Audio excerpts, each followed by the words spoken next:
بسم اللہ الرحمن الرحیم رب اشرح لی صدری ویسر لی امری واحلل عقدۃ من لسانی یفقہوا قولی اللہم صلی علی محمد وعلی آل محمد کما صلیت علی ابراہیم وعلی آل ابراہیم انک حمید مجید اللہم بارک علی محمد وعلی آل محمد کما بارکت علی ابراہیم وعلی آل ابراہیم انک حمید مجید۔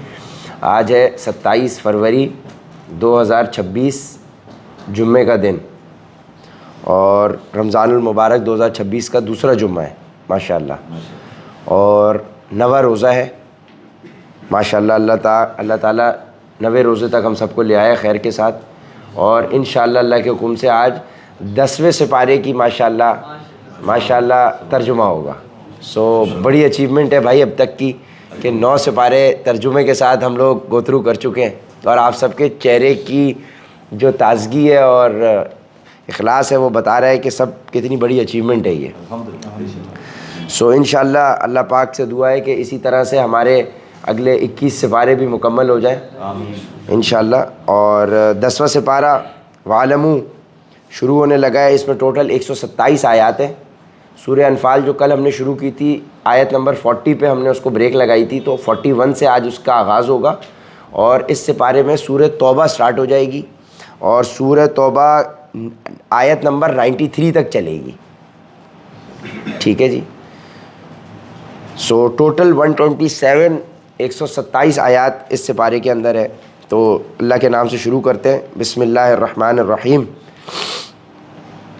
اور مسلمانوں یہ بات اپنے علم میں لے آؤ کہ تم جو کچھ مال غنیمت حاصل کرو اس کا 5واں حصہ اللہ اور رسول اور ان کے قرابت داروں اور یتیموں اور مسکینوں اور مسافروں کا حق ہے۔ 5واں حصہ مطلب 20%، جس کی ادائیگی تم پر واجب ہے، اگر تم اللہ پر اور اس چیز پر ایمان رکھتے ہو جو ہم نے اس اپنے بندے پر فیصلے کے دن نازل کی تھی، جس دن 2 جماعتیں باہم ٹکرائی تھیں، اور اللہ ہر چیز پر قادر ہے۔ وہ وقت یاد کرو جب تم لوگ وادی کے قریب والے کنارے پر تھے اور وہ لوگ دور والے کنارے پر، اور قافلہ تم میں سے نیچے کی طرف، اور اگر تم پہلے سے لڑائی کا وقت آپس میں طے کرتے تو وقت طے کرنے میں تمہارے درمیان ضرور اختلاف ہو جاتا، لیکن یہ واقعہ کہ پہلے سے طے کیے بغیر لشکر ٹکرائے گئے اس لیے ہوا کہ جو کام ہو کر رہنا تھا اللہ اسے پورا کر دکھائے، تاکہ جسے برباد ہونا ہو وہ واضح دلیل دیکھ کر برباد ہو، اور جسے زندہ رہنا ہو وہ واضح دلیل دیکھ کر زندہ رہے، اور اللہ ہر بات سننے والا، ہر چیز جاننے والا ہے۔ اور اے پیغمبر وہ وقت یاد کرو جب اللہ خواب میں تمہیں ان دشمنوں کی تعداد کم دکھا رہا تھا، اور اگر تمہیں ان کی تعداد زیادہ دکھا دیتا تو اے مسلمانوں تم ہمت ہار جاتے اور تمہارے درمیان اس معاملے میں اختلاف پیدا ہو جاتا، لیکن اللہ نے تمہیں اس سے بچا لیا، یقیناً وہ سینوں میں چھپی باتیں خوب جانتا ہے۔ یعنی فیوچر جو ہے نا وہ چھوٹا ہی دیکھنا چاہیے ورنہ بندہ گھبرا سکتا ہے، اسی لیے بڑا ٹارگٹ دیکھ کر مت چلو، چھوٹا ٹارگٹ لے کر چلو، وہ ہو جائے گا پھر آگے بڑھ جائیں گے۔ لیکن اگر پہلے دن سے ہی بڑا ٹارگٹ ذہن میں ہوگا تو وہ ہو سکتا ہے آپ کو ڈیمورلائز کر دے۔ 1 ملین کا لے کے نہیں چلو، چھوٹا لے کر چلو۔ اور وہ وقت یاد کرو کہ جب تم ایک دوسرے کے مد مقابل آئے تھے تو اللہ تمہاری نگاہوں میں ان کی تعداد کم دکھا رہا تھا اور ان کی نگاہوں میں تمہیں کم کر کے دکھا رہا تھا، تاکہ جو کام ہو کر رہنا تھا اللہ اسے پورا کر کے دکھائے، اور تمام معاملات اللہ ہی کی طرف لوٹائے جاتے ہیں۔ اے ایمان والو جب تمہارا کسی گروہ سے مقابلہ ہو جائے تو ثابت قدم رہو اور اللہ کا کثرت سے ذکر کرو تاکہ تمہیں کامیابی حاصل ہو، اور اللہ اور اس کے رسول کی اطاعت کرو اور آپس میں جھگڑا نہ کرو ورنہ تم کمزور پڑ جاؤ گے اور تمہاری ہوا اکھڑ جائے گی، اور صبر سے کام لو، یقین رکھو کہ اللہ صبر کرنے والوں کے ساتھ ہے۔ اور ان لوگوں کی طرح نہ ہو جانا جو اپنے گھروں سے اکڑتے ہوئے اور لوگوں کو اپنی شان دکھاتے ہوئے نکلے تھے اور دوسروں کو اللہ کے راستے سے روک رہے تھے، اور اللہ نے لوگوں کے سارے اعمال کو اپنے علم کے احاطے میں لیا ہوا ہے۔ اور وہ وقت بھی قابل ذکر ہے جب شیطان نے ان کافروں کو یہ سمجھایا تھا کہ ان کے اعمال بڑے خوشنما ہیں، اور یہ کہا تھا کہ آج انسانوں میں کوئی نہیں ہے جو تم پر غالب آ سکے اور میں تمہارا محافظ ہوں۔ پھر جب دونوں گروہ آمنے سامنے آئے تو وہ ایڑیوں کے بل پیچھے ہٹا اور کہنے لگا میں تمہاری کوئی ذمہ داری نہیں لے سکتا، مجھے تو کچھ نظر آ رہا ہے وہ تمہیں نظر نہیں آ رہا، مجھے اللہ سے ڈر لگ رہا ہے اور اللہ کا عذاب بڑا سخت ہے۔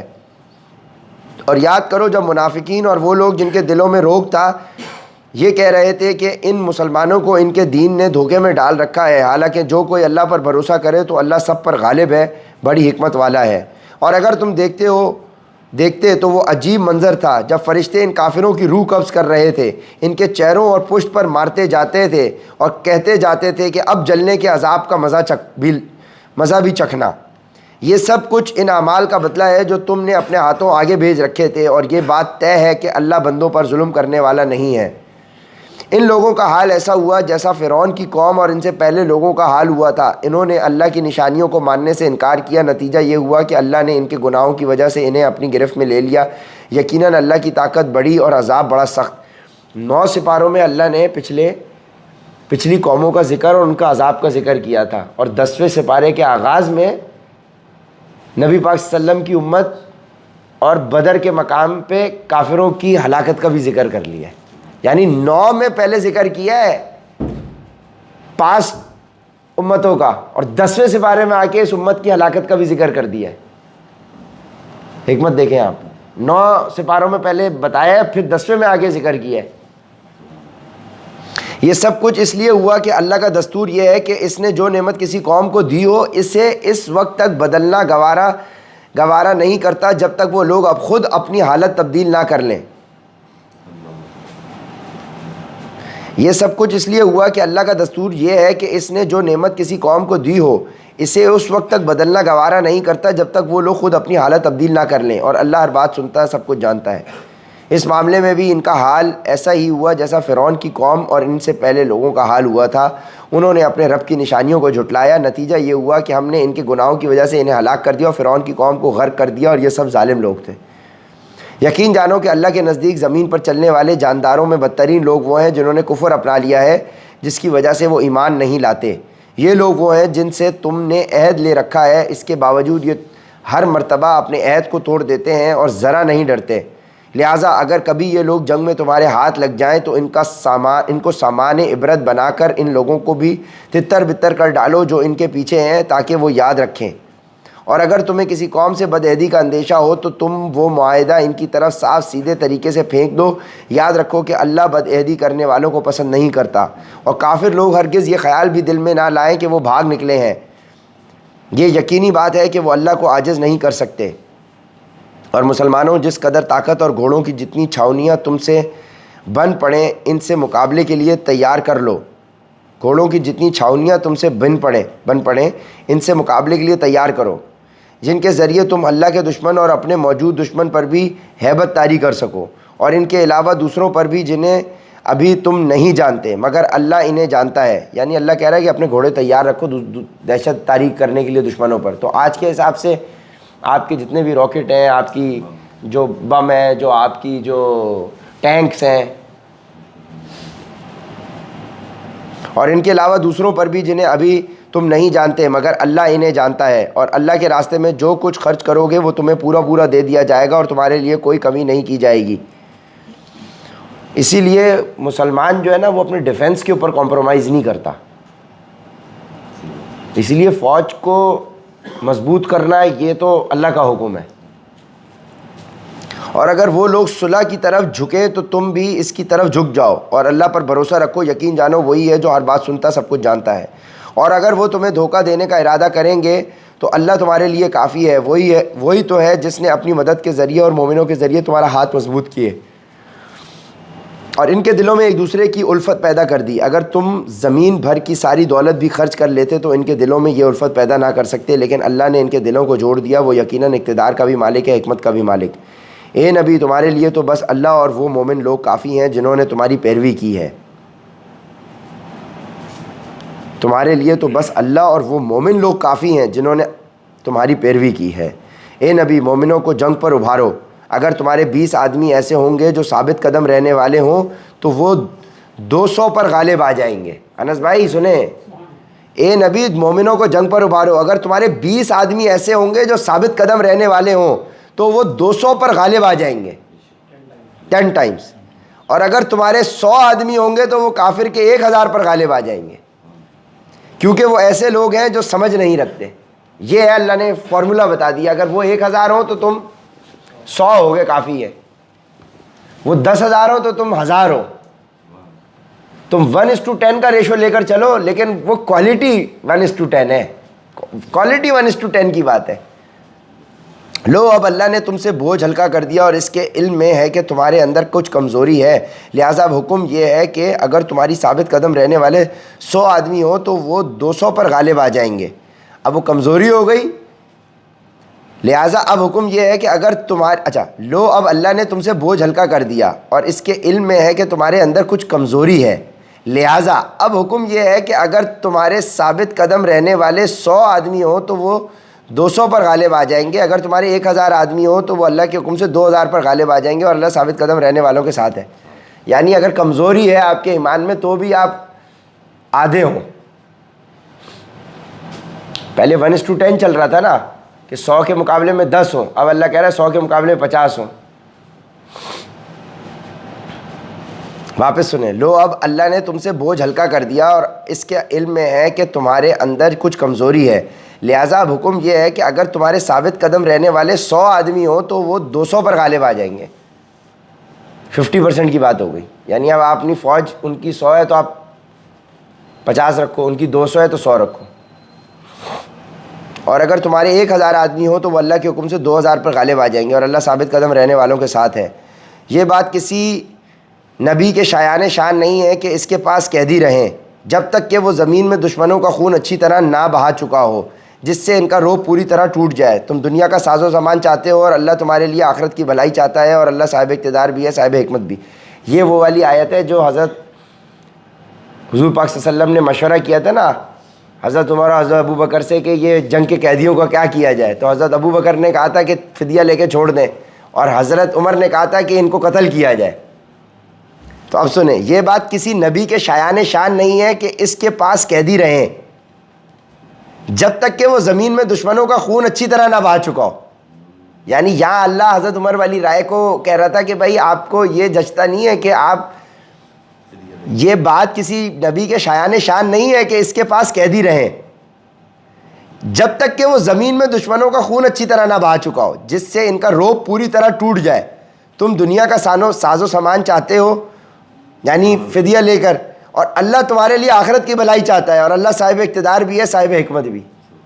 تو یہ جب آیتیں نازل ہوئی نا تو پھر حضرت ابو بکر اور حضرت حضور پاک صلی اللہ علیہ وسلم افسردگی کی حالت میں تھے، تو پھر حضرت عمر آئے، انہوں نے بولا حضور کہ کیا معاملہ ہے کہ ہمیں بھی بتائیں کہ، تو یہاں اللہ نے یہ والی رائے پسند کی کہ بھائی آپ فیصلہ ہو جائے، جب تک فیصلہ کر کے روب طاری ہو نا اس کے بعد آپ فدیہ کی بات کریں۔ لیکن حضور کی اور حضرت ابو بکر کی شخصیت نرم مزاج تھی، رحمۃ للعالمین۔ خیر بہرحال اگر اللہ کی طرف سے ایک لکھا ہوا حکم پہلے نہ آ چکا ہوتا تو جو راستہ تم نے اختیار کیا ہے اس کی وجہ سے تم پر کوئی بڑی سزا آ جاتی۔ یعنی اللہ کہہ رہا ہے کہ اگر یہ حکم ہم نے پہلے بھیج دیا ہوتا اور آپ نے یہ نہ کیا ہوتا تو اللہ اکبر۔ لہٰذا اب تم نے جو مال غنیمت میں حاصل کیا ہے اسے پاکیزہ حلال مال کے طور پر کھاؤ اور اللہ سے ڈرتے رہو، یقیناً اللہ بہت بخشنے والا بڑا مہربان ہے۔ اور یہ بھی اللہ کی حکمت ہی تھی کہ اللہ نے پہلے نازل نہیں کی تھی یہ بات۔ اے نبی، تم لوگوں کے ہاتھوں میں جو قیدی ہیں اور جنہوں نے مسلمان ہونے کا ارادہ ظاہر کیا ہے ان سے کہہ دو کہ اگر اللہ تمہارے دلوں میں بھلائی دیکھے گا، جو مال تم سے فدیہ میں لے لیا گیا ہے اس سے بہتر تمہیں دے دے گا اور تمہاری بخشش کر دے گا، اور اللہ بہت بخشنے والا بڑا مہربان ہے۔ اور اگر ان لوگوں نے اے نبی تم سے خیانت کرنے کا ارادہ کیا تو یہ اس سے پہلے اللہ کے ساتھ خیانت کر چکے ہیں، جس کے نتیجے میں اللہ نے انہیں تمہارے قابو میں دے دیا، اور اللہ کا علم بھی کامل ہے، حکمت بھی کامل۔ جو لوگ ایمان لائے ہیں اور انہوں نے ہجرت کی ہے، اب اس سے پتہ کیا چلا، ہر وقت نرمی بھی نہیں رکھنی اور ہر وقت سختی بھی نہیں ہے۔ بھائی جہاں سختی کی ضرورت ہے وہاں سختی بھی رکھنی ہے، جہاں گردن قلم کرنی ہے وہاں کرنی بھی ہے۔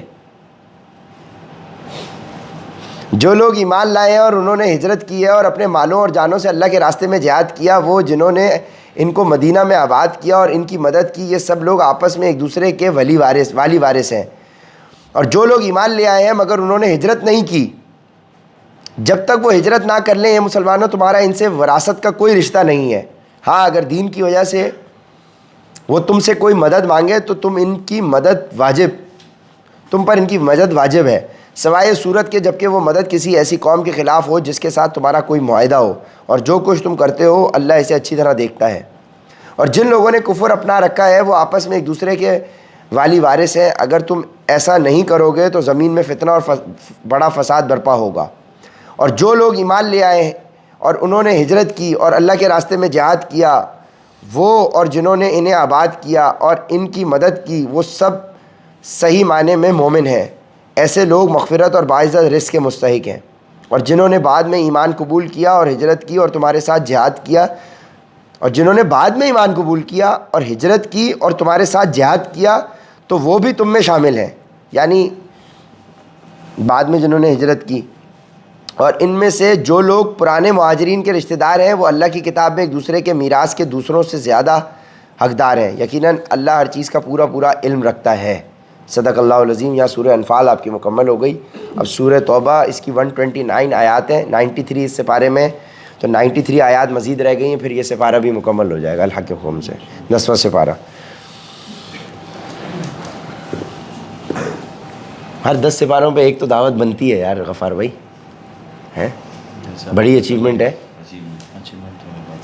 بسم اللہ الرحمن الرحیم، سورہ توبہ۔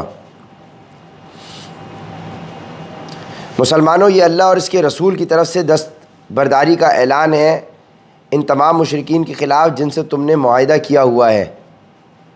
لہٰذا اے مشرکو، تمہیں 4 مہینے تک اجازت ہے کہ تم عرب کی سرزمین میں آزادی سے گھومو پھرو، اور یہ بات جان رکھو کہ تم اللہ کو عاجز نہیں کر سکتے، اور یہ بات بھی کہ اللہ اب کافروں کو رسوا کرنے والا ہے۔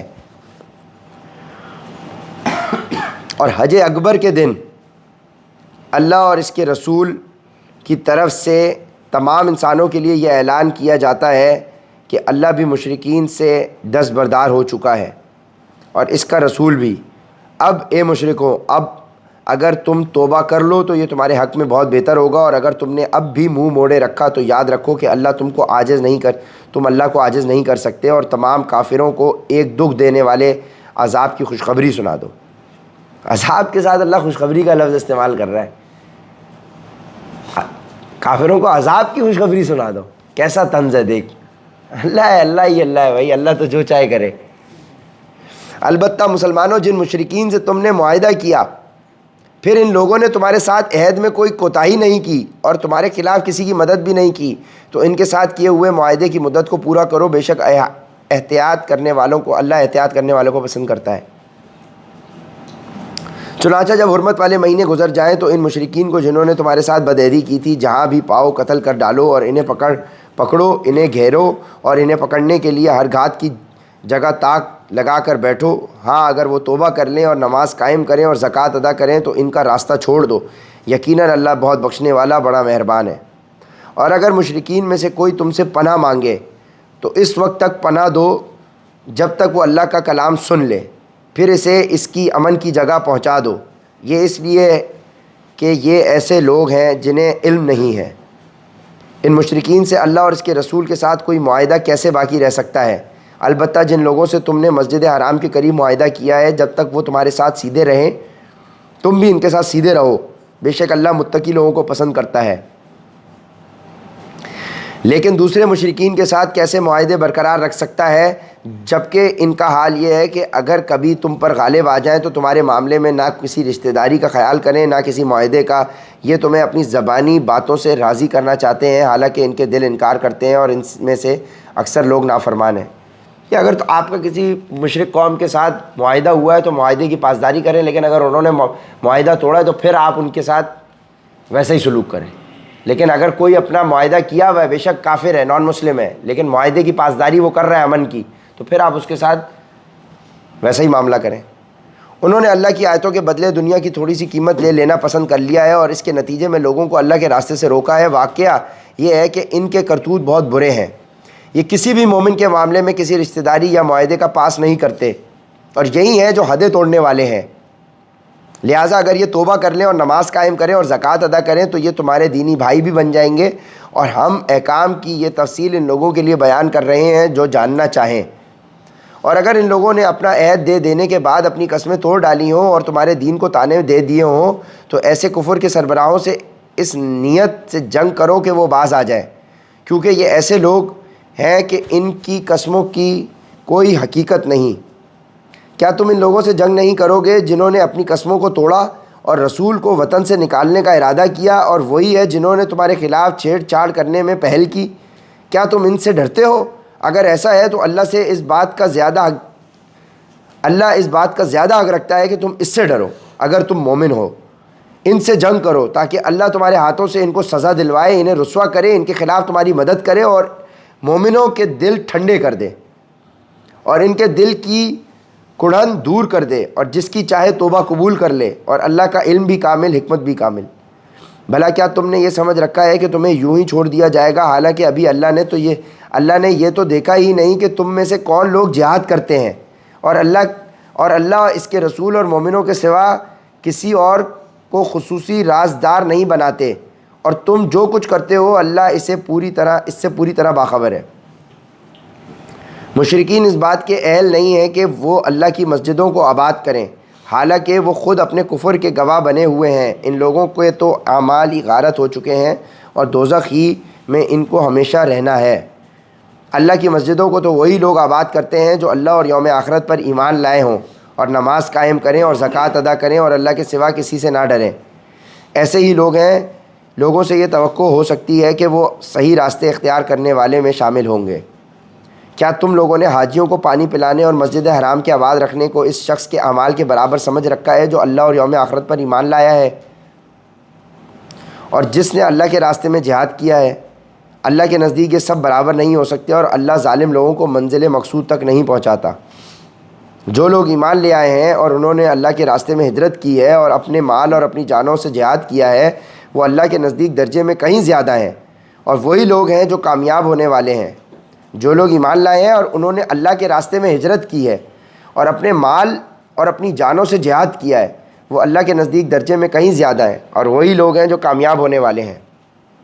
ان کا پروردگار انہیں اپنی طرف سے رحمت اور خوشنودی کی اور ایسے باغات کی خوشخبری دیتا ہے جن میں ان کے لیے دائمی نعمتیں ہیں، وہ ان میں ہمیشہ رہیں گے. یقیناً اللہ ہی جس کے پاس عظمت والا اجر موجود ہے. یقیناً اللہ ہی ہے جس کے پاس عظمت والا اجر موجود ہے. اے ایمان والو، اگر تمہارے باپ بھائی کفر کو ایمان کے مقابلے میں ترجیح دے دیں تو ان کو اپنا سرپرست نہ بناؤ، اور جو لوگ ان کو سرپرست بنائیں گے وہ ظالم لوگ ہوں گے. اے ایمان والو، اگر تمہارے باپ بھائی کفر کو ایمان کے مقابلے میں ترجیح دیں تو ان کو اپنا سرپرست نہ بناؤ، اور جو لوگ ان کو سرپرست بنائیں گے وہ ظالم ہوں گے. اے پیغمبر، مسلمانوں سے کہہ دو کہ اگر تمہارے باپ، تمہارے بیٹے، تمہارے بھائی، تمہاری بیویاں، تمہارا خاندان اور وہ مال و دولت جو تم نے کمایا ہے، اور وہ کاروبار جس کے مندہ ہونے کا تمہیں اندیشہ ہے، اور وہ رہائشی مکان جو تمہیں پسند ہے، تمہیں اللہ اور اس کے رسول سے اور اس کے راستے میں جہاد کرنے سے زیادہ محبوب ہیں، تو انتظار کرو یہاں تک کہ اللہ اپنا فیصلہ صادر فرما دے، اور اللہ نافرمان لوگوں کو منزل تک نہیں پہنچاتا. 9:24 یہ ہم نے پہلے بھی پڑھی تھی اس دن آفس میں. اے پیغمبر، مسلمانوں سے کہہ دو کہ اگر تمہارے باپ، تمہارے بیٹے، یہ ہم نے جو یہاں بورڈ پہ لکھا تھا، تمہارے باپ، تمہارے بیٹے، تمہارے بھائی، تمہاری بیویاں اور تمہارے خاندان اور وہ مال و دولت جو تم نے کمایا ہے، اور وہ کاروبار جس کے مندہ ہونے کا تمہیں اندیشہ ہے، اور وہ رہائشی مکان جو تمہیں پسند ہے، تمہیں اللہ اور اس کے رسول سے اور اس کے راستے میں جہاد کرنے سے زیادہ محبوب ہیں، تو انتظار کرو یہاں تک کہ اللہ اپنا فیصلہ صادر فرما دے، اور اللہ نافرمان لوگوں کو منزل تک نہیں پہنچاتا. یعنی اگر آپ اپنے والدین کو، اپنے بچوں کو، اپنے بھائیوں کو، اپنی عورتوں کو، اپنے خاندان کو، اپنے مال و دولت کو، اپنے کاروبار کو، اپنے مکان کو اللہ اور اس کی رسول کی محبت سے اوپر رکھیں گے، اسی سے آزمائے جائیں گے پھر. اور پھر انتظار کرو کہ اللہ اپنا فیصلہ سنا دے. سمجھ رہے ہیں؟ تو بیوی بچوں کو اللہ سے اوپر نہیں رکھنا، ورنہ وہیں سے آزمائے جاؤ گے، وہی رلوائیں گے. ہو سکتا ہے چھری بھی اٹھا کے آ جائیں آگے پیچھے، ہو سکتا ہے کچھ بھی ہو سکتا ہے. بیٹا، ماں باپ کو اگر اللہ سے اوپر رکھو گے نا تو پھر یہی ہوگا جو ابھی کہانی سنا رہے تھے. ماں باپ، بہن بھائی، خاندان، مال و دولت، یہ ساری چیزیں سیکنڈری ہونی چاہیے، ٹھیک ہے نا. تو اس پھڈے کے چکر میں قرآن دوبارہ مس نہ ہو آپ کا، ٹھیک ہے نا، اور اس کی سزا لگے گی آپ کو افطار کی صورت میں۔ حقیقت یہ ہے کہ اللہ تعالیٰ نے تمہاری بہت سے مقامات پر مدد کی ہے، اور خاص طور پر حنین کے دن جب تمہاری تعداد کی کثرت نے تمہیں مگن کر دیا تھا، مگر وہ کثرت تعداد تمہارے کچھ کام نہ آئی، اور زمین اپنی ساری وسعتوں کے باوجود تم پر تنگ ہو گئی، پھر تم نے پیٹھ دکھا کر میدان سے رخ موڑ لیا۔ پھر اللہ نے اپنے رسول اور مومنوں پر اپنی طرف سے تسکین نازل کی اور ایسے لشکر اتارے جو تمہیں نظر نہیں آئے، اور جن لوگوں نے کفر اپنا رکھا تھا اللہ نے ان کو سزا دی، اور ایسے کافروں کا یہی بدلہ ہے۔ پھر اللہ جس کو چاہے اس کے بعد توبہ نصیب کر دے، اور اللہ بہت بخشنے والا بڑا مہربان ہے۔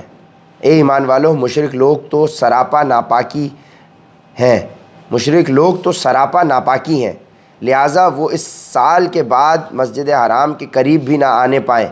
اور مسلمانوں، اگر تم کو مفلسی کا اندیشہ ہو تو اگر اللہ چاہے گا تو تمہیں اپنے فضل سے مشرکین سے بے نیاز کر دے گا، بے شک اللہ کا علم بھی کامل ہے، حکمت بھی کامل۔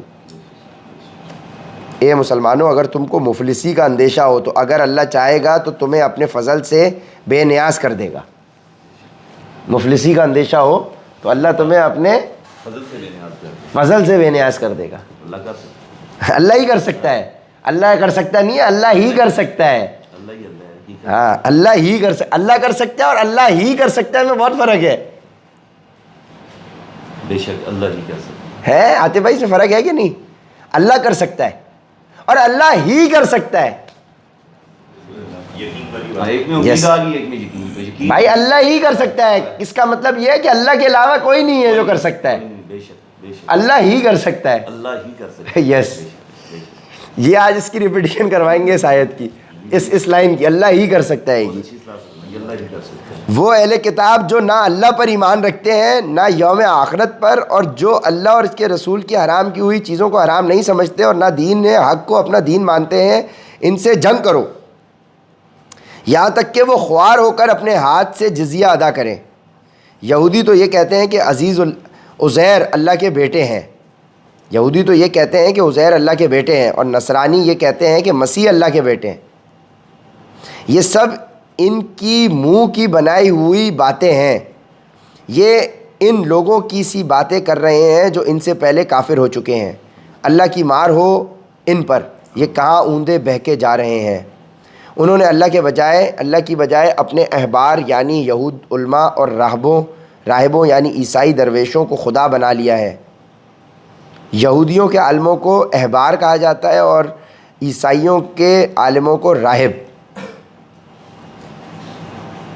اور مسیح ابن مریم کو بھی، حالانکہ ان کو ایک خدا کے سوا کسی کی عبادت کرنے کا حکم نہیں دیا گیا تھا، اس کے سوا کوئی خدا نہیں، وہ ان کی مشرکانہ باتوں سے بالکل پاک ہے۔ یہ لوگ چاہتے ہیں کہ اللہ کے نور کو اپنے منہ کی پھوکوں سے بجھا دیں، حالانکہ اللہ کو اپنے نور کی تکمیل کے سوا ہر بات نامنظور ہے، چاہے کافروں کو یہ بات کتنی بری لگے۔ وہ اللہ ہی تو ہے، اللہ ہی تو ہے، یہ آ گیا، اللہ ہی تو ہے جس نے اپنے رسول کو ہدایت اور سچا دین دے کر بھیجا ہے، تاکہ اسے ہر دوسرے دین پر غالب کر دے، چاہے مشرک لوگوں کو یہ بات کتنی ناپسند ہو۔ دیکھو لائیو بات ہو رہی ہے آپ سے یار، ابھی ہم ذکر کر رہے ہیں اللہ ہی تو ہے، اللہ پاک نے تصدیق کر دی۔ کیسی تصدیق ہوئی ہے؟ اے ایمان والو، یہودی احبار اور عیسائی راہبوں میں سے بہت سے ایسے ہیں کہ لوگوں کا مال ناحق طریقے سے کھاتے ہیں اور دوسروں کو اللہ کے راستے سے روکتے ہیں، اور لوگ سونے چاندی کو جمع کر کے رکھتے ہیں اور اس کو اللہ کے راستے میں خرچ نہیں کرتے۔ ان کو ایک دردناک عذاب کی خوشخبری سنا دو۔ جس دن اس دولت کو جہنم کی آگ میں تپایا جائے گا، پھر اس سے ان لوگوں کی پیشانیوں اور ان کی کروٹیں اور ان کی پیٹھیں داغی جائیں گی۔ الحمدللہ، یرحمک اللہ بولتے ہیں۔ جس دن اس دولت کو جہنم کی آگ میں تپایا جائے گا، پھر اس سے ان لوگوں کی پیشانیوں اور ان کی کروٹیں اور ان کی پیٹھیں داغی جائیں گی۔ پیشانیوں، کروٹوں اور پیٹھیں داغی جائیں گی، اور کہا جائے گا کہ یہ ہے وہ خزانہ جو تم نے اپنے لیے جمع کیا تھا، اب چکو اس خزانے کا مزہ جو تم جوڑ کر رکھا کرتے تھے۔ حقیقت یہ ہے کہ اللہ کے نزدیک مہینوں کی تعداد 12 مہینے ہیں، جو اللہ کی کتاب یعنی لوح محفوظ کے مطابق اس دن سے نافذ چلی آتی ہے جس دن اللہ نے آسمانوں اور زمین کو پیدا کیا تھا۔ اللہ اکبر، اللہ نے آسمان اور زمین کو پیدا کیا تھا۔ ان 12 مہینوں میں سے 4 حرمت والے مہینے ہیں، یہی دین کا سیدھا سادہ تقاضا ہے، لہٰذا ان مہینوں کے معاملے میں اپنی جانوں پر ظلم نہ کرو اور تم سب مل کر مشرکوں سے اسی طرح لڑو جیسے وہ سب تم سے لڑتے ہیں، اور یقین رکھو کہ اللہ متقی لوگوں کے ساتھ ہے۔ اور یہ یعنی مہینوں کو آگے پیچھے کر دینا تو کفر میں ایک مزید اضافہ ہے جس کے ذریعے کافروں کو گمراہ کیا جاتا ہے۔ یہ لوگ اس عمل کو 1 سال حلال کر لیتے ہیں اور اس سال 1 سال حرام قرار دیتے ہیں تاکہ اللہ نے جو مہینے حرام کیے ہیں ان کی بس گنتی پوری کر لیں، اور اس طرح جو بات اللہ نے حرام قرار دی تھی اسے حلال سمجھ لیں۔ ان کی بدعملی ان کی نگاہی میں خوشنما بنا دی گئی ہے، اور اللہ ایسے کافر لوگوں کو ہدایت تک نہیں پہنچاتا۔ یعنی جنوری کو مارچ کے بعد لے جائیں گے، مارچ کو جنوری میں لے جائیں گے، محرم کو صفر کے بعد لے جائیں گے، آگے پیچھے مہینوں کو رد و بدل کرتے تھے۔ اور جس سال نبی پاک صلی اللہ علیہ وسلم کی ولادت ہوئی ہے اس سال اتفاق تھا کہ مہینے اپنے ایگزیکٹ سیکوینس میں آ گئے تھے۔ جو رد و بدل کرتے تھے نا یہ لوگ، مہینوں کی گنتی آگے پیچھے کرتے تھے، کیونکہ سال میں 12 میں سے 4 حرمت والے مہینے۔ اے لوگو جو ایمان لائے ہو تمہیں کیا ہو گیا ہے کہ جب تم سے یہ کہا، اے لوگو جو ایمان لائے ہو تمہیں کیا ہو گیا ہے کہ جب تم سے کہا گیا کہ اللہ کے راستے میں جہاد کے لیے کوچ کرو تو تم بوجھل ہو کر زمین سے لگ گئے؟ کیا تم آخرت کے مقابلے میں دنیاوی زندگی پر راضی ہو چکے ہو؟ اگر ایسا ہے تو یاد رکھو کہ دنیاوی زندگی کا مزہ آخرت کے مقابلے میں کچھ بھی نہیں مگر بہت تھوڑا۔ یہ واپس سنیں، یعنی اللہ کے راستے میں نکلنے، جہاد یعنی اللہ کے دین کو نافذ کرنے کی جد و جہد کے لیے اللہ کیا کہہ رہا ہے؟ اے لوگو جو ایمان لائے ہو تمہیں کیا ہو گیا ہے کہ جب تم سے کہا گیا کہ اللہ کے راستے میں جہاد کے لیے کوچ کرو یعنی اللہ کے لیے نکلو تو تم بوجھل ہو کر زمین سے لگ گئے؟ کیا تم آخرت کے مقابلے میں دنیاوی زندگی پر راضی ہو چکے ہو؟ تو یاد رکھو کہ دنیاوی زندگی کا مزہ آخرت کے مقابلے میں کچھ بھی نہیں مگر بہت تھوڑا۔ اور دنیاوی زندگی کے وہی پیرامیٹرز، باپ بھائی، خاندان، مال دولت، کاروبار، گھر، بیویاں، یہی دنیاوی زندگی ہے نا بھائی۔ کیا یہ تمہارے پر بھاری ہو گئے کہ تم اللہ کی راہ میں نہیں نکل رہے؟ انس بھائی اس لیے شادی کر لو، اس کے بعد ہی، ورنہ تمہارے ذہن میں یہ خیال رہے گا کہ یار ہم پہلے شادی کر لیں پھر اس کے بعد، صحیح ہے؟ تو ڈیلے مت کرو۔ یہ ہم کہہ رہے ہیں، اللہ نہیں کہہ رہا ہے۔ اگر تم کوچ نہیں کرو گے تو اللہ تمہیں دردناک سزا دے گا اور تمہاری جگہ کوئی اور قوم لے آئے گا، اور تم اس سے کچھ بھی نقصان نہیں پہنچا سکو گے، اور اللہ ہر چیز پر پوری قدرت رکھتا ہے۔ 938 اور 939 انس بھائی، 924 939 924 938 939 24 میں باپ بھائی والی ذکر آ رہا تھا، 924 میں 938 کے اندر اللہ کی راہ میں نہیں نکلتے، کیوں نہیں نکلتے؟ اور 939 میں اس کی سزا آ گئی کہ بھائی کیا سزا ہوگی تمہاری؟ اگر تم کوچ نہیں کرو گے تو اللہ تمہیں دردناک سزا دے گا اور تمہاری جگہ کوئی اور قوم لے آئے گا، اور تم اس سے کچھ بھی نقصان نہیں پہنچا سکو گے، اور اللہ ہر چیز پر پوری قدرت رکھتا ہے۔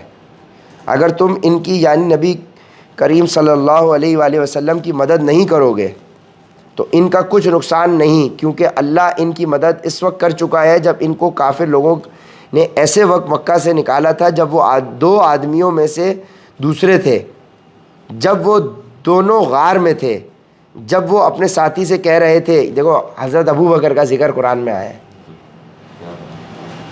اللہ نے ان کی مدد اس وقت کر چکا ہے جب ان کو کافر لوگوں نے ایسے وقت مکہ سے نکالا تھا جب وہ 2 آدمیوں میں سے دوسرے تھے، جب وہ دونوں غار میں تھے، جب وہ اپنے ساتھی سے کہہ رہے تھے کہ غم نہ کرو اللہ ہمارے ساتھ ہے، چنانچہ اللہ نے ان پر اپنی طرف سے تسکین نازل فرمائی اور ان کی ایسے لشکروں سے مدد کی جو تمہیں نظر نہیں آئے، اور کافر لوگوں کا بول نیچا کر دکھایا، اور بول تو اللہ ہی کا بالا ہے، اور اللہ اقتدار کا بھی مالک ہے، حکمت کا بھی مالک۔ ہم اس غار کے اندر سورہ یاسین پڑھ کے آئے ہیں، عمرے پہ ہم گئے تھے تو ہم لوگ غار ثور میں گئے تھے، غار ثور میں جہاں نبی پاک صلی اللہ علیہ وسلم حضرت ابو بکر کے ساتھ تشریف فرما گئے تھے، وہاں ہم نے نفل بھی پڑھی تھی انس، یاد ہے؟ وہ جو اوپر چڑھ کے گئے تھے ہم لوگ، یہ اس کا ذکر ہو رہا ہے۔ جب وہ دونوں غار میں تھے، جب وہ اپنے ساتھی سے کہہ رہے تھے غم نہ کرو اللہ ہمارے ساتھ ہے، وہی جگہ پہ۔ کیا دن تھا یار، مزیدار دن تھا یار، ماشاءاللہ یار۔ پھر چلیں گے انشاءاللہ۔ آمین۔ جہاد کے لیے نکل کھڑے ہو، چاہے تم ہلکے ہو یا بوجھل، اور اپنے مال اور جان سے اللہ کے راستے میں جہاد کرو، اگر تم سمجھ رکھتے ہو تو یہی تمہارے حق میں بہتر ہے۔ اگر دنیا کا سامان کہیں قریب ملنے والا ہوتا اور سفر درمیانہ قسم کا ہوتا اور سفر درمیانہ قسم کا ہوتا تو یہ منافق لوگ ضرور تمہارے پیچھے ہو لیتے، لیکن یہ کٹھن فیصلہ ان کے لیے بہت دور پڑ گیا، اور اب یہ اللہ کی قسمیں کھائیں گے کہ اگر ہم میں استطاعت ہوتی تو ہم ضرور آپ کے ساتھ نکل جاتے۔ یہ لوگ اپنی جانوں کو ہلاک کر رہے ہیں اور اللہ خوب جانتا ہے کہ یہ جھوٹے ہیں۔ اے پیغمبر، اللہ نے تمہیں معاف کر دیا ہے، مگر تم ان کو جہاد میں شریک نہ ہونے کی اجازت اس سے پہلے ہی کیوں دے دی کہ تم پر یہ بات کھل جاتی کہ کون ہیں جنہوں نے سچ بولا ہے، اور تم جھوٹوں کو بھی اچھی طرح جان لیتے۔ اب دیکھو نبی پاک صلی اللہ علیہ وسلم کو بھی بظاہر اللہ بتائے گا تو ان کو پتہ چلتا ہے کہ کون منافق ہے۔ غیب کا علم تو صرف اللہ کے پاس ہے۔ جو لوگ اللہ اور یوم آخرت پر ایمان رکھتے ہیں وہ اپنے مال و جان سے جہاد نہ کرنے کے لیے تم سے اجازت نہیں مانگتے، اور جو لوگ اللہ اور یوم آخرت پر ایمان رکھتے ہیں وہ اپنے مال و جان سے جہاد نہ کرنے کے لیے تم سے اجازت نہیں مانگتے، اور اللہ متقی لوگوں کو خوب جانتا ہے۔ تم سے اجازت تو وہ لوگ مانگتے ہیں جو اللہ اور یوم آخرت پر ایمان نہیں رکھتے، ان کے دل شک میں پڑے ہوئے ہیں اور وہ اپنے شک کی وجہ سے ڈاماڈول ہے۔ اب جس کو شک نہیں ہوگا وہ تو بولے گا میں چل رہا ہوں، اور یہ کیا جو بولے گا حضور میں بھی چلوں، اجازت مانگ رہا ہے، یعنی وہ اس چکر میں کہ اس کو نہ ہو جائے تو وہ بچا جائے۔ لیکن جس کا دل کلیئر ہوگا وہ بولے گا بھائی میں تو چل رہا ہوں، وہ پوچھے گا نہیں۔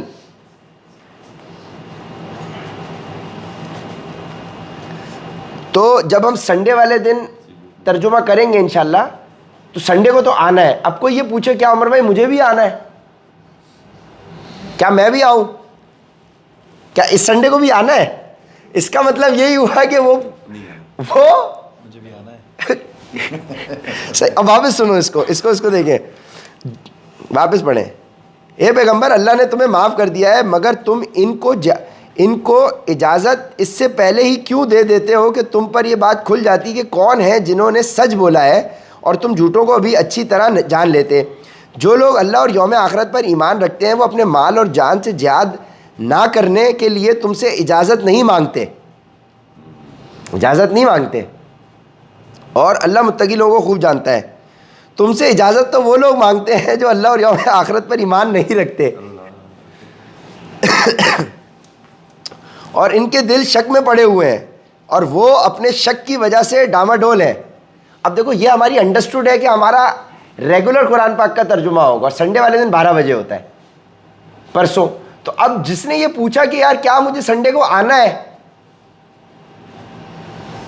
انڈرسٹوڈ ہے یہ تو انڈرسٹوڈ ہے نا۔ اب جو بندہ پوچھ رہا ہے اس کا مطلب ڈاماڈول چل رہا ہے وہ۔ ہمارے لیے تو یہی چھوٹا سا جہاد ہے نا، ہمیں تو اللہ کی راہ میں یہی نکلنا پڑ رہا ہے۔ ہمیں کون سی اپنی ہاں مال تھوڑا سا خرچ ہوگا، پیٹرول خرچ ہوگا، ہمیں کون سی جان قربان کرنی پڑ رہی ہے بھائی یوسف؟ اگر ان کا ارادہ نکلنے کا ہوتا تو اس کے لیے انہوں نے کچھ نہ کچھ تیاری کی ہوتی، لیکن اللہ نے ان کا اٹھنا پسند ہی نہیں کیا، اللہ اکبر، اس لیے انہیں سست پڑا رہنے دیا اور کہہ دیا کہ جو اپاہج ہونے کی وجہ سے بیٹھے ہیں ان کے ساتھ تم بھی بیٹھے رہو۔ بھائی بہت غلط بات ہے کہ تمہارے دونوں لیڈر نہیں ہیں انس بھائی، بہت غلط بات ہے، میں تم کو پہلے بتا رہا ہوں۔ یہ اس کے پیچھے کوئی ایکسکیوز نہیں ہے، ان کے اوپر دنیا کا چکر زیادہ غالب آیا ہوا ہے. ٹھیک ہے, ابھی ان کی ڈیموشن ہو جائے گی. ہو گئی ڈیموشن, ہو گئی ڈیموشن. بھائی سب بیٹھیں گے ادھر ہی, ٹھیک ہے, وہ ہیلپ کریں گے. اب ٹیم لیڈر نہیں رہے یہ لوگ, ٹھیک ہے, صحیح ہے بھائی, ٹھیک ہے نا نس, فیئر انف. آپ بتا دینا ان کو. اگر یہ لوگ تمہارے ساتھ نکل کھڑے ہوتے تو سوائے فساد پھیلانے کے تمہارے درمیان کوئی اور اضافہ نہ کرتے, اور تمہارے لیے فتنہ پیدا کرنے کی کوشش میں تمہاری صفوں کے درمیان دوڑے دوڑے پھرتے. اگر یہ لوگ تمہارے ساتھ نکل کھڑے ہوتے تو فساد پھیلانے کے تو سوائے فساد پھیلانے کے تمہارے درمیان کوئی اور اضافہ نہ کرتے, اور تمہارے لیے فتنہ پیدا کرنے کی کوشش میں تمہاری صفوں کے درمیان دوڑے دوڑے پھرتے. اس لیے جو نہیں آتا نا ہمارے پاس, اس کا مطلب اللہ چاہ ہی نہیں رہا اس کو, اللہ ہی نہیں چاہ رہا اس کو, اللہ ہی نہیں چاہ رہا جو نہیں آ رہا, ورنہ یہ آتے تو فساد پھیلاتے. اور خود تمہارے درمیان ایسے لوگ موجود ہیں جو ان کے مطلب کی باتیں خوب سنتے ہیں, اور اللہ ان ظالموں کو اچھی طرح جانتا ہے. ان لوگوں نے اس سے پہلے بھی فتنہ پیدا کرنے کی کوشش کی ہے, اور یہ تمہیں نقصان پہنچانے کے لیے معاملات کی الٹ پھیر کرتے رہے ہیں, یہاں تک کہ حق آ گیا, اللہ کا حکم غالب ہوا اور یہ کڑتے رہ گئے.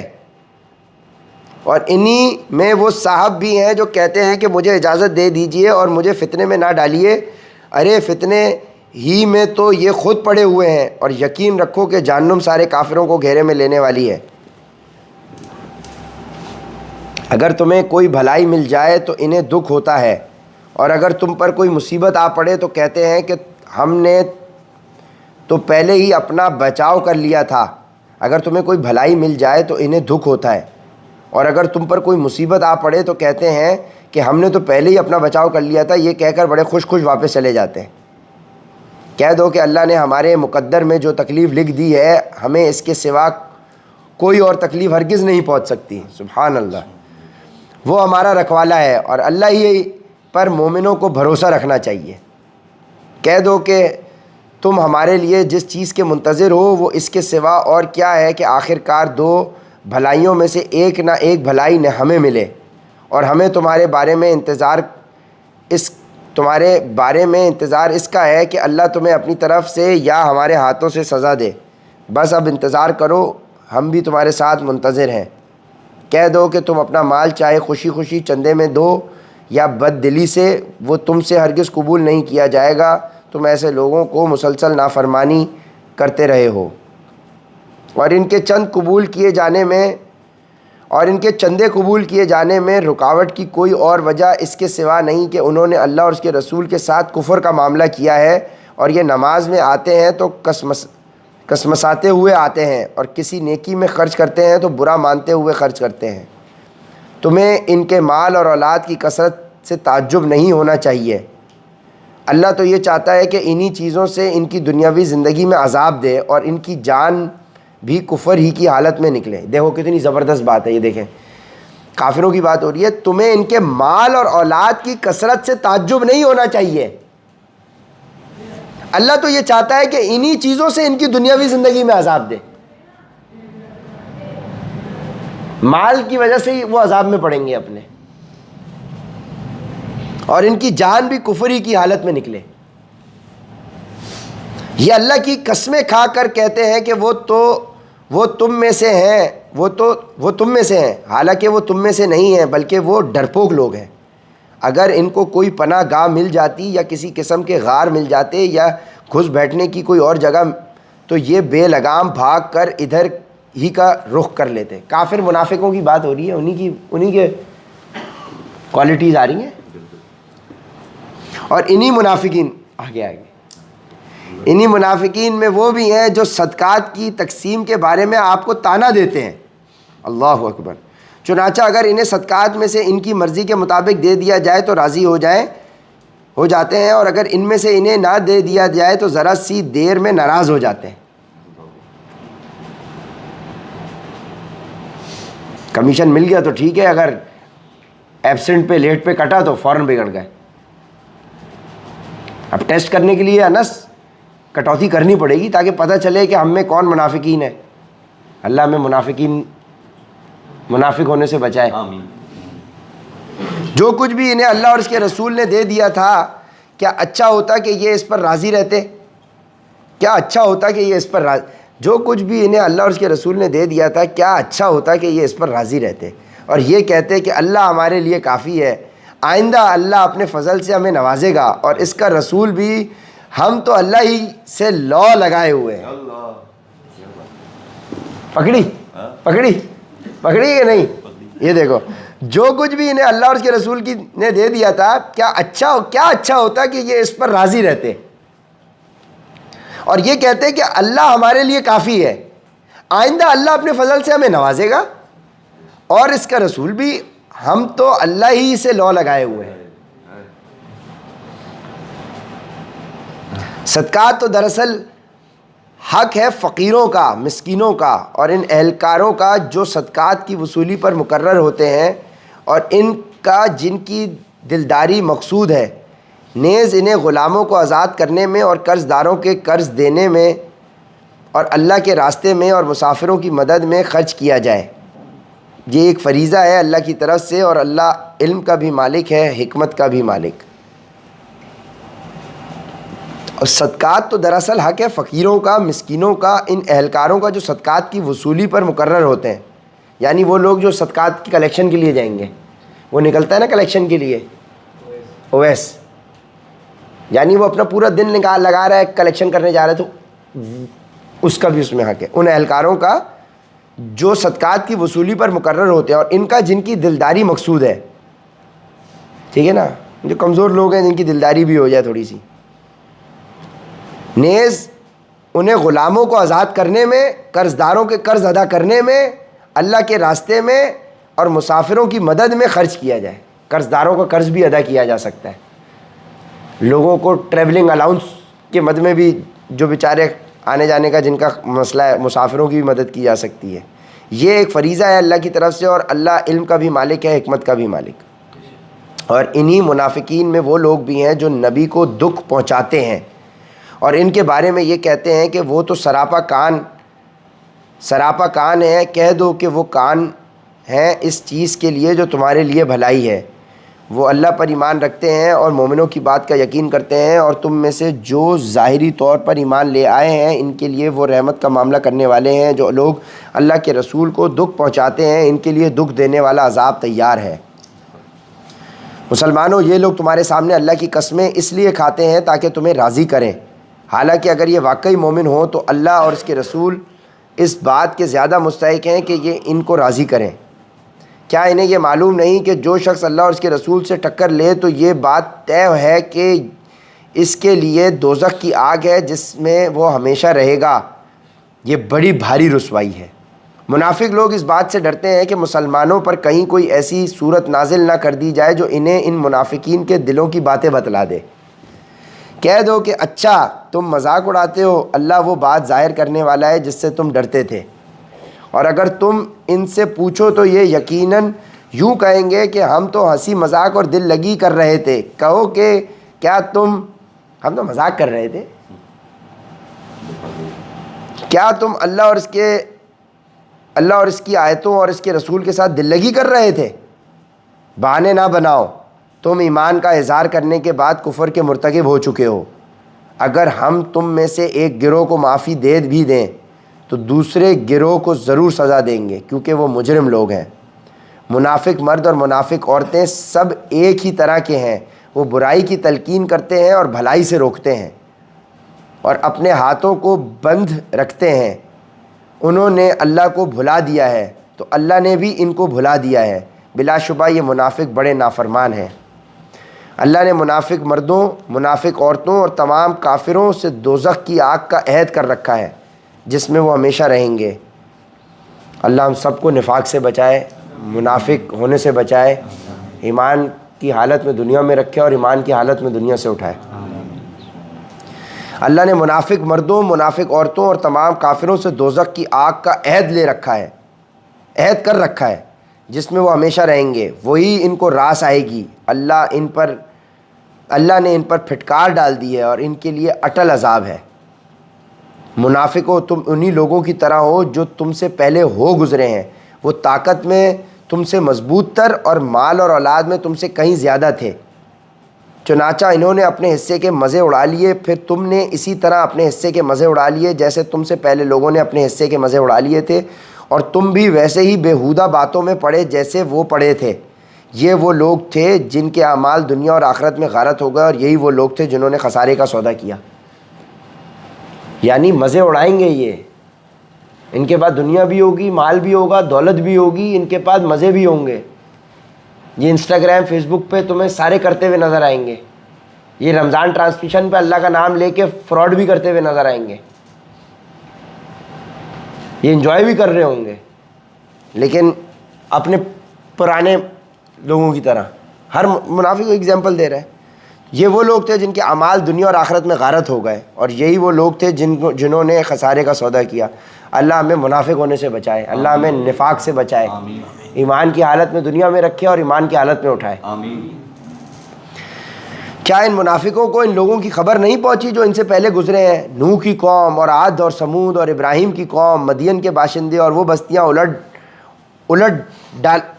وہ بستیاں جنہیں الٹ ڈالا گیا، ان سب کے پاس ان کے رسول روشن دلائل لے کر آئے تھے، پھر اللہ ایسا نہیں تھا کہ ان پر ظلم کرتا، لیکن یہ خود اپنی جانوں پر ظلم ڈھاتے رہے۔ 449 اور 440 اور 479۔ اور مومن مرد اور مومن عورتیں آپس میں ایک دوسرے کے مددگار ہیں۔ وہی یہ دونوں ایک دوسرے کے مددگار نہیں ہیں، یہاں پہ ان کا اپوزٹ، منافق کا اپوزٹ مومن، اور مومن مرد اور مومن عورتیں آپس میں ایک دوسرے کے مددگار ہیں۔ وہ نیکی کی تلقین کرتے ہیں اور برائی سے روکتے ہیں، اور نماز قائم کرتے ہیں اور زکوٰۃ ادا کرتے ہیں، اور اللہ اور اس کے رسول کی فرمانبرداری کرتے ہیں۔ یہ ایسے لوگ ہیں جن کو اللہ اپنی رحمت سے نوازے گا۔ یقیناً اللہ اقتدار کا بھی مالک ہے، حکمت کا بھی مالک ہے۔ ایک دوسرے کی مدد کرتے ہیں، ایک دوسرے کے مددگار ہیں۔ الحمدللہ ہم نے اللہ کی توفیق سے یہ ماحول بنانے کی کوشش کی ہے، اور سب ایک دوسرے کی مدد کر رہے ہیں۔ وہ نیکی کی تلقین کرتے ہیں، سب ایک دوسرے کی نماز قائم کرتے ہیں اور زکوٰۃ ادا کرتے ہیں، اور اللہ اور اس کے رسول کی فرمانبرداری کرتے ہیں۔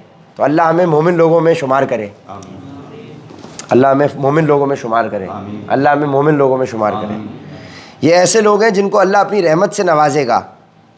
دیکھ لیں آپ لوگ سب ایکسپیرینس کر رہے ہیں، سب رحمت کا ایکسپیرینس کر رہے ہیں۔ طارق بھائی کچھ کرنا ہی نہیں پڑتا، خود بخود کام ہو رہا ہے۔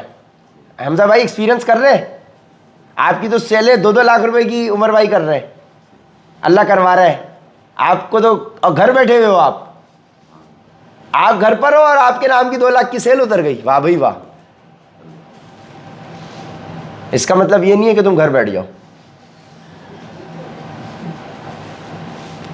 یقیناً اللہ اقتدار کا بھی مالک ہے، حکمت کا بھی مالک ہے۔ اب ہو سکتا ہے اللہ کی یہ حکمت ہو کہ تمہیں چیک کیا جائے دانہ ڈال کے۔ اللہ نے مومن مردوں اور مومن عورتوں سے وعدہ کیا ہے ان باغات کا جن کے نیچے نہریں بہتی ہوں گی۔ ارے بڑے ٹائم کے بعد یہ آسرا ہے، کافی ٹائم کے بعد یہ آیا نا، ہے نا؟ نہیں، کافی عرصے کے بعد یہ آ رہی ہے بات۔ نہریں بہتی ہوں گی جن میں وہ ہمیشہ رہیں گے، اور ان پاکیزہ مکانات کا جو سدا بہار باغات میں ہوں گے۔ اور اللہ کی طرف سے خوشنودی تو سب سے بڑی چیز ہے جو جنت والوں کو نصیب ہوگی، یہی تو زبردست کامیابی ہے۔ اب دیکھتے ہیں یوسف کے لیے کب آتی ہے۔ اے نبی، کافروں اور منافقوں سے جہاد کرو، کافروں اور منافقوں سے جہاد کرو اور ان پر سختی کرو، ان کا ٹھکانہ جہنم ہے اور وہ بہت برا ٹھکانہ ہے۔ کافروں اور منافقوں سے جہاد کرو۔ انس بھائی، منافقوں اور کافروں سے جہاد کرو۔ یہ لوگ اللہ کی قسمیں کھا جاتے ہیں کہ انہوں نے فلاں بات نہیں کہی، حالانکہ انہوں نے کفر کی بات کہی ہے، اور اپنے اسلام لانے کے بعد انہوں نے کفر اختیار کیا ہے۔ انہوں نے وہ کام کرنے کا ارادہ کر لیا تھا جس میں یہ کامیابی حاصل نہ کر سکے، اور انہوں نے صرف اس بات کا بدلہ دیا کہ اللہ اور اس کے رسول نے انہیں اپنے فضل سے مالدار بنا دیا ہے۔ اب اگر یہ توبہ کر لیں تو ان کے حق میں بہتر ہوگا، اور اگر یہ منہ موڑیں گے تو اللہ ان کو دنیا اور آخرت میں دردناک عذاب دے گا، اور روئے زمین پر ان کا نہ کوئی یار و مددگار روئے زمین پر ان کا نہ کوئی یار ہوگا نہ مددگار، اور انہی میں وہ لوگ بھی ہیں جنہوں نے اللہ سے یہ عہد کیا تھا کہ اگر وہ اپنے فضل سے ہمیں نوازے گا تو ہم ضرور صدقہ کریں گے اور یقیناً نیک لوگوں میں شامل ہو جائیں گے، لیکن جب اللہ نے ان کو اپنے فضل سے نوازا تو اس میں بخل کرنے لگے اور منہ موڑ کر چل دیے۔ نتیجہ یہ کہ اللہ نے سزا کے طور پر نفاق ان کے دلوں میں اس دن تک کے لیے جما دیا ہے جس دن وہ اللہ سے جا کر ملیں گے، کیونکہ انہوں نے اللہ سے جو وعدہ کیا تھا اس کی خلاف ورزی کی اور کیونکہ وہ جھوٹ بولا کرتے تھے۔ کیا انہیں یہ پتہ نہیں تھا کہ اللہ ان کی تمام پوشیدہ باتوں اور سرگوشیوں کو جانتا ہے اور یہ کہ اس کو غیب کی ساری باتوں کا پورا پورا علم ہے؟ یہ منافق وہی ہیں جو خوشی سے صدقہ کرنے والے مومنوں کو بھی طعنہ دیتے ہیں اور ان لوگوں کو بھی جنہیں اپنی محنت کی آمدنی کے سوا کچھ اور میسر نہیں ہے، اس لیے وہ ان کا مذاق اڑاتے ہیں۔ اللہ ان کا مذاق اڑاتا ہے اور ان کے لیے دردناک عذاب تیار ہے۔ اے نبی، تم ان کے لیے استغفار کرو یا نہ کرو، اگر تم ان کے لیے 70 مرتبہ استغفار کرو گے تب بھی اللہ انہیں معاف نہیں کرے گا، یہ اس لیے کہ انہوں نے اللہ اور اس کے رسول کے ساتھ کفر کا رویہ اختیار اپنایا ہوا ہے۔ اللہ فرما بردار نافرمان لوگوں کو ہدایت تک نہیں پہنچاتا۔ اس کا مطلب اللہ کے نبی کافروں اور منافقوں کے لیے بھی استغفار کر رہے تھے، تبھی تو اللہ نے بولا رحمت للعالمین ان کے لیے بھی استغفار کر رہے ہیں، تو تبھی تو اللہ فرما رہا ہے، واپس سنیں، اے نبی تم ان کے لیے استغفار کرو یا نہ کرو، اگر تم ان کے لیے 70 مرتبہ استغفار کرو گے تب بھی اللہ انہیں معاف نہیں کرے گا۔ نبی صلی اللہ علیہ وسلم استغفار کر رہے ہوں گے نا، تبھی تو یہ آیا نا کہ تم کرو یا نہ کرو اللہ ان کو معاف نہیں کرے گا۔ یہ اس لیے کہ انہوں نے اللہ اور اس کے رسول کے ساتھ کفر کا رویہ اپنایا ہے اور اللہ نافرمان لوگوں کو ہدایت تک نہیں پہنچاتا۔ کفر کا مطلب انکار کرنا۔ جن لوگوں کو غزوہ تبوک سے پیچھے رہنے دیا گیا تھا وہ رسول کے جانے کے بعد اپنے گھروں میں بیٹھے رہنے سے بڑے خوش ہوئے اور ان کو یہ بات ناگوار تھی کہ وہ اللہ کے راستے میں اپنا مال و جان سے جہاد کریں، اور انہوں نے کہا تھا کہ اس گرمی میں نہ نکلو، کہو کہ جہنم کی آگ گرمی میں کہیں زیادہ سخت ہے، کاش ان کو سمجھ ہوتی۔ اب یہ لوگ دنیا میں تھوڑا بہت ہنس لیں اور پھر آخرت میں خوب روتے رہیں، کیونکہ جو کچھ کمائی یہ کرتے رہے ہیں اس کا یہی بدلہ ہے۔ اس کا مطلب جو لوگ دنیا میں ہنس رہے ہیں نا، انجوائے کر رہے ہیں، اے پیغمبر اس کے بعد اگر اللہ تمہیں ان میں سے کسی گروہ کے پاس واپس لے آئے اور یہ کسی اور جہاد میں نکلنے کے لیے تم سے اجازت مانگیں تو ان سے کہہ دینا کہ اب تم میرے ساتھ کبھی نہیں چل سکو گے اور میرے ساتھ مل کر کسی دشمن سے بھی کبھی نہیں لڑ سکو گے۔ تم نے پہلی بار بیٹھے رہنے کو پسند کیا تھا، لہٰذا اب بھی انہی کے ساتھ بیٹھے رہو جن کو کسی معذوری کی وجہ سے پیچھے رہنا ہے۔ اور اے پیغمبر ان منافقین میں سے جو کوئی مر جائے تو تم اس پر کبھی نماز جنازہ مت پڑھنا اور نہ اس کی قبر پر کھڑے ہونا، یقین جانو یہ وہ لوگ ہیں جنہوں نے اللہ اور اس کے رسول کے ساتھ کفر کا رویہ اپنایا اور اس حالت میں مرے ہیں کہ وہ نافرمان تھے۔ اور تمہیں ان کے مال اور اولاد کی کثرت سے تعجب نہیں ہونا چاہیے، اللہ تو یہ چاہتا ہے کہ انہی چیزوں سے ان کو دنیا میں عذاب دے اور ان کی جان بھی کفر ہی کی حالت میں نکلے۔ یہ وہی آیت واپس آ گئی، تمہیں ان کے مال اور اولاد کی کثرت سے تعجب نہیں ہونا چاہیے، اللہ تو یہ چاہتا ہے کہ انہی چیزوں سے ان کو دنیا میں عذاب دے اور ان کی جان بھی کفر ہی کی حالت میں نکلے۔ اور جب کوئی صورت یہ حکم لے کر نازل ہوتی ہے کہ اللہ پر ایمان لاؤ اور اس کے رسول کی رفاقت میں جہاد کرو تو ان منافقوں میں سے وہ لوگ جو صاحب استطاعت ہیں تم سے اجازت مانگتے ہیں اور کہتے ہیں کہ ہمیں بھی ان لوگوں میں شامل ہونے دیجیے جو گھر میں بیٹھے رہیں گے۔ یہ اس بات سے خوش ہیں کہ پیچھے رہنے والی عورتوں میں شامل ہو جائیں اور ان کے دلوں پر مہر لگا دی گئی ہے، چنانچہ وہ نہیں سمجھتے کہ وہ کیا کر رہے ہیں۔ لیکن رسول اور جو لوگ ان کے ساتھ ایمان لائے ہیں انہوں نے اپنے اعمال اور اپنی جانوں سے جہاد کیا ہے، انہی کے لیے ساری بھلائیاں ہیں اور یہی لوگ ہیں جو فلاح پانے والے ہیں۔ اللہ نے ان کے لیے وہ باغات تیار کر رکھے ہیں جن کے نیچے نہریں بہتی ہیں، جن میں وہ ہمیشہ رہیں گے، اور یہ بڑی زبردست کامیابی ہے۔ اور دیہاتیوں میں سے بھی بہانہ باز لوگ آئے کہ ان کو جہاد سے چھٹی دی جائے، اور اس طرح جن لوگوں نے اللہ اور اس کے رسول سے جھوٹ بولا تھا وہ سب بیٹھے رہے۔ ان میں سے جنہوں نے کفر مستقل طور پر اپنا لیا ہے ان کو دردناک عذاب ہوگا۔ کمزور لوگوں پر جہاد میں نہ جانے کی کوئی گناہ نہیں، نہ بیماروں پر اور نہ ان لوگوں پر جن کے پاس خرچ کرنے کو کچھ نہیں ہے جبکہ وہ اللہ اور اس کے رسول کے لیے مخلص ہوں۔ نیک لوگوں پر کوئی الزام نہیں اور اللہ بہت بخشنے والا بڑا مہربان ہے۔ اور نہ ان لوگوں پر کوئی گناہ ہے جن کا حال یہ ہے کہ جب وہ تمہارے پاس اس غرض سے آئے کہ تم انہیں کوئی سواری مہیا کر دو اور تم نے کہا کہ میرے پاس تو کوئی ایسی چیز نہیں ہے جس پر میں تمہیں سوار کر سکوں، تو وہ اس حالت میں واپس گئے کہ ان کی آنکھیں اس غم میں آنسوؤں کے سے بہہ رہی تھیں کہ ان کے پاس خرچ کرنے کو کچھ نہیں، یعنی کچھ لوگ کرنا چاہتے تھے لیکن ان کے پاس وسائل نہیں تھے۔ الزام تو ان لوگوں پر ہے جو مالدار ہونے کے باوجود تم سے اجازت مانگتے ہیں، وہ اس بات پر خوش ہیں کہ وہ پیچھے رہنے والی عورتوں میں شامل ہو گئے اور اللہ نے ان کے دلوں پر مہر لگا دی، اس لیے انہیں حقیقت کا پتہ نہیں ہے۔